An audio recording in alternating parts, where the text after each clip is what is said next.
ცხოვრება მეტად აქტიური იყოს, ზოგი ნაკლებად. მე ვფიქრობ, რომ ჩვენი თავარი მიზანია ეს აქტიურობა და ამბიციურობა მივმართოთ კეთილის მხარეს, რათა მოხდეს პოზიტიური მიმართულებით დახარჯვა მოჭერებული ენერგიისა. ზოგს ბევრი ენერგია აქვს, ზოგს ცოტა. ესეც ნორმალურია, ესეც გამოწვეული რაღაც ფიზიოლოგიური თვისებებით. ახლა დეტალებს ნუ ჩავორმავდებით და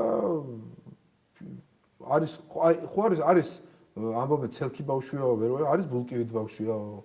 მე მაგალითად მყავს ბიჭი და გოგო 6 წლის და 5 წლის, ბიჭი ბულკივით ბავშვია, ზის მთელი დღე წიგნებს ათვალიერებს და კონსტრუქტორით აშენებს შენობებს და რაკეტებს აშენებს, არ აინტერესებს არც პისტოლეტებით თამაში, არც ინდიელებით თამაში, არც ომის თამაში, კომპიუტერთან ცოტა ხანი ზის, უყვარს წიგნები და კონსტრუქტორები.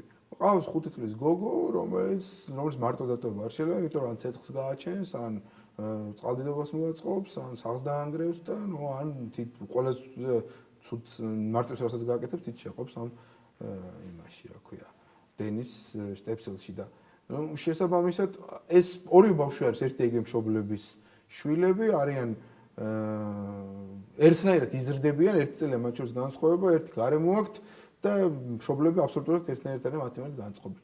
ეს ბუნება, ეს უფალია, მაგრამ ჩვენი მიზანია, მე ვფიქრობ, მე ჩემი მეუღლე როცა ამაზე ზოგჯერ ვიშვიშებთ ხოლმე რა გვაშველება, ყოველთვის ბოლოს თანხმდებით და წყნარდებით იმას დაკავშირებით, რომ ჩვენი გოგოს ენერგია უნდა მივმართოთ სწორ მხარეს, პოზიტიურ მხარეს, განათლების მხარეს, ხო, დადის ცეკვაზე, დადის მუსიკაზე, სიმღერაზე, ნუ შემდგომში, ხო.